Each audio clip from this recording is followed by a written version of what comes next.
So, hi Naresh, good afternoon. I hope you are doing well and keeping safe and healthy during this pandemic days. Rohit, thanks a lot for having me. Yes, I'm doing well, and I hope the same at your end as well. Great, yep, all going great. So, thanks for your time today, and I welcome you to our tech podcast, Naresh. So, what we do is generally using this platform, we welcome our industry leaders and subject matter experts to talk about the emerging technology.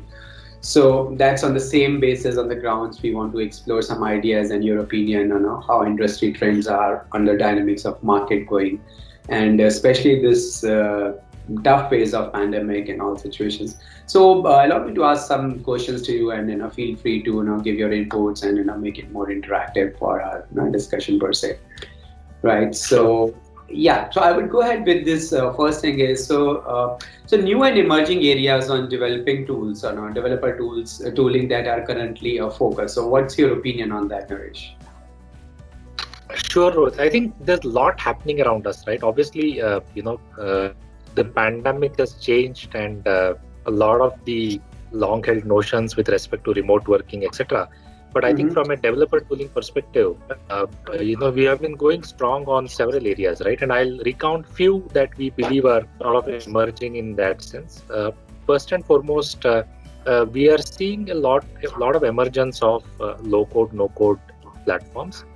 We have started experimenting ourselves on some of these areas, trying to create our own frameworks, etc., to drive greater productivity with reuse and so on. Second thing is really with the advent of cloud, we are seeing a lot more in terms of the whole hyperscalers coming in with new emerging ways of doing this on low code, no code, as well as on the whole aspect of agile and DevSecOps. Uh, there is a tremendous uptake in terms of automation. So you are looking at infra, quality assurance, and in general the larger value stream related automation on the entire life cycle. Mm-hmm. So a lot of tools emerging there. Prototyping with the emphasis on experience design, user experience, is gaining ground. I think some disruption happening in that space as well. So we are Sure. closely watching, seeing what we can actually do for the future on that aspect also. Sentience in the processes. So as you all start to create new experiences, relook at the underlying processes, and then the automation on the process, right, is actually starting to take all of this into account, and we are seeing newer ways of process automation that are starting to emerge. And that's something that's going to be more and more interesting in the days to come. On agile DevOps itself, I think it's starting to expand its horizons in terms of looking at the entire value stream now, right from planning till things are into production. And Mm-hmm. now it encompasses nearly all of the things that we would associate with lifecycle tooling. So from a developer standpoint, we are seeing a greater emergence of platforms to drive better productivity, standardization, compliance, governance, and so on, and also innovation. So that's the sort of good part about it, right? It's allowing the empowerment to sort of go back into the hands of the developers. At the same time, it is also allowing a certain level of standardization and compliance to be driven centrally from the enterprise level. So platforms are sort of playing a very big role, and uh, platforms here would be an assemblage of different things that you would want to configure and do for yourself as a team, as a portfolio, as a account, and so on. Uh, so these are some of the important things that are going on around us. A lot of it is getting smarter, intelligent with the infusion of artificial intelligence, machine learning into it. We are seeing better insights coming in on the life cycle itself by embedding some of these techniques on the value stream. It is helping decision makers use that data to rapidly decide certain things, bring insights that typically wouldn't be available to the human eye because it would have to be churning tons of data in the back. A lot of that today is at the fingertips and available to people.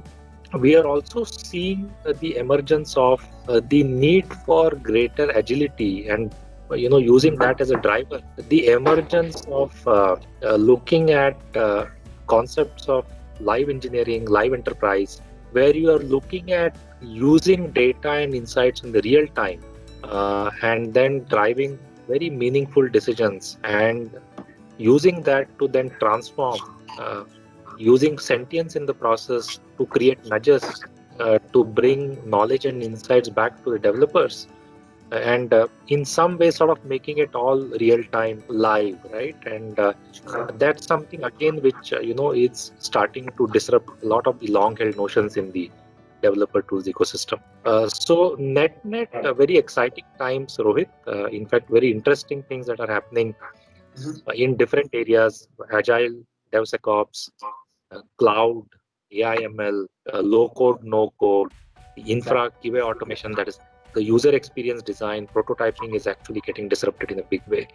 And all of this coming together on the concepts of live engineering, live enterprise for us, really.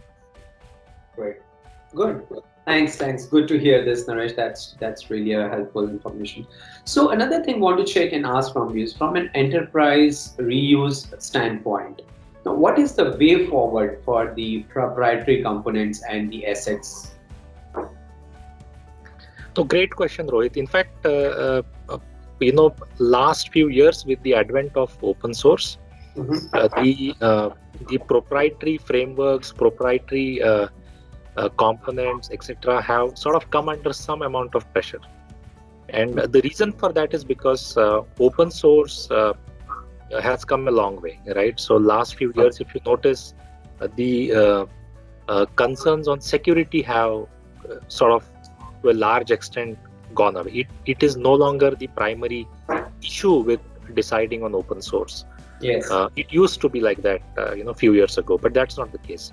So open source is clearly disrupting a lot of the aspects of proprietary frameworks and so on. But at the same time, given the speed at which we are going, the transformations that we are seeing on the digital side, I think that lends a very clear opportunity for proprietary frameworks and components as well.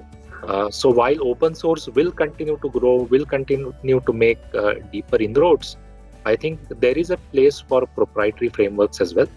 Now, that space is something that I think every organization that creates and supplies proprietary frameworks will have to closely look at and decide with respect to what the white space is, what the relevance is to the business, and how it can actually help accelerate time to value, create innovation at a much faster pace, and look at the cost paradigm, because that's going to be critical. And cost, not in the short term, license cost, but look at it in the long term in terms of the total cost, right, and the ROI that it can impact. I think if these things are taken into account, proprietary components, frameworks will have a place, right? And will have an important place, I would say. At the same time, from a reuse standpoint, I think there are 2-3 things which are very clearly emerging. The traditional ways of looking at knowledge reuse, looking at process artifacts for reuse, I think a lot of that is coming under some kind of questions, because right now, I think with the advent of everything as code, right? For example, we are very clearly going towards a pattern of process as code, right? So with process as code, then the concept of reuse also becomes very familiar and similar to what we applied with source code. Exactly. Right. So therefore, it actually can start to expand in ways that it can give tremendous amount of uptake. For example, there are scenarios where we have seen the amount of reuse come to nearly 75-80% in platforms. And that is possible because, one, you have started to treat a lot of the peripheral things also as code, process being one of them, right? And that can actually drive huge amounts of reuse.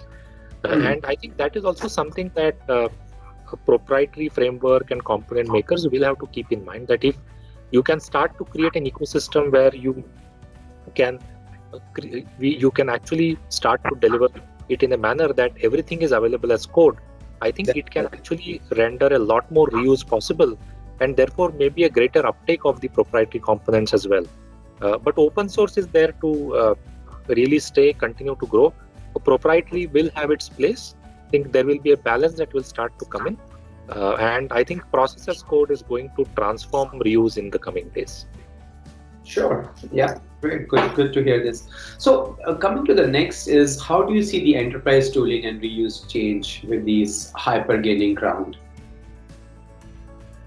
Yeah, I think there is a clear uptake, right, with respect to cloud, and all the hyperscalers are actually investing.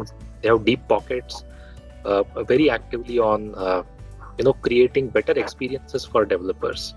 If you look at the acquisitions that are happening in all of these, right, hyperscalers, so a lot of it is actually focused on providing better experience to developers, architects, and that community, the practitioner community, if you will. And a lot of the capabilities that are coming in are actually to ease the work that actually goes on, to make the life of developers easier there. So very clearly, I think hyperscalers, in terms of providing better capabilities on developer tooling, in terms of providing ease, in terms of ensuring that developers don't have to worry about the plumbing and all the process related aspects, will create a greater momentum for developers to actually go on to the various cloud platforms and create new applications there. There are still concerns around security of data, all of that. But I think we now have ability of looking at hybrid approaches and models where you can essentially leverage the power of cloud to bring speed and time value, and at the same time protect your assets by maybe segregating things in a manner that you could keep certain things on-prem and protect them in a certain way. Or even if you're putting things on the cloud, you can actually put a layer of security around it. Privacy, right, is another concern that sort of keeps coming up. But then again, how to come to that? starting to see emerging trends where we are actually looking at privacy by design, embedding a lot of that more upstream in the process, by involving various stakeholders in the organizations, enterprises, right? So that is actually getting addressed to a greater extent. So net, I think developer tooling, reusability, all of that on a cloud platform, possibly in the future will be a lot more productive, and therefore will attract developers in far bigger numbers than it is doing today.